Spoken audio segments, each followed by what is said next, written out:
Bonjour Roxane. Bonjour. Alors toi tu as monté le Jardin des Dames. Exactement, c'est un site d'articles coquins pour les couples et pour les femmes, dans une ambiance très raffinée, très glamour, où on vend tout un éventail de produits qui est censé développer la créativité et la sensualité des couples. D'accord, alors belle promesse. L'idée t'est venue comment?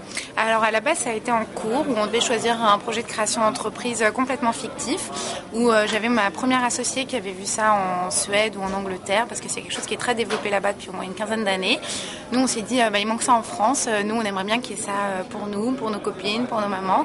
Et donc du coup on s'est mis à travailler sur le projet, on a soumis ce projet-là à certains concours, au sein de notre école aussi, et c'est les gens qui nous ont fait confiance, qui ont validé le projet, qui nous ont suivis. Et donc après on a testé l'activité au noir, ça a bien fonctionné.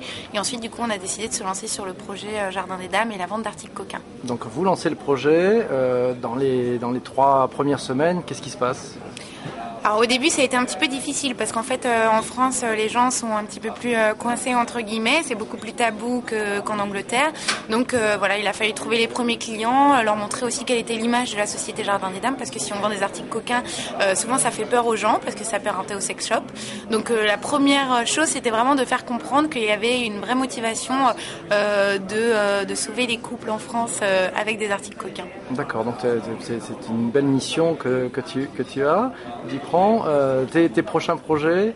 Alors là, maintenant, je passe sur tout ce qui est création de produits. Donc là, des créations de produits à la marque Jardin des Dames, sur des produits que moi, je trouve pas dans mon panel de produits fournisseurs qu'on peut me présenter, et sur lesquels, surtout, moi, c'est beaucoup plus intéressant de faire naître une marque, et financièrement, et en termes d'image aussi.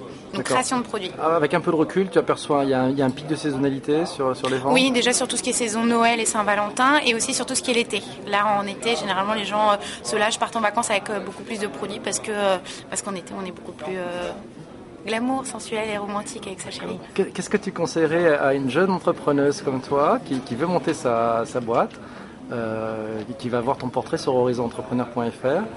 En 2 mots, qu'est-ce que tu lui dirais Alors déjà de bien s'associer, parce que moi j'ai eu ce gros souci où au final je me suis mal associée au niveau des compétences et de l'expertise. J'avais mal évalué l'expertise de la personne avec qui j'étais. Et de 2, c'est d'avoir un caractère quand même assez fort et de savoir se remettre en cause, parce qu'on fait pas toujours des choses bien et ça empêche pas du tout d'avancer. Au contraire, il faut se nourrir de la plupart de ses échecs et voilà, ne pas avoir peur et aller toujours de l'avant. Et même si de temps en temps on fait certaines erreurs, c'est pas grave, les erreurs ça sert, et ça sert surtout à pas les refaire. D'accord, alors pour tous ceux qui voudraient faire un cadeau de Noël original, tu nous rappelles l'adresse de ton site? jardindesdames.com, www.jardindesdames.com. Merci Roxane. Merci à vous.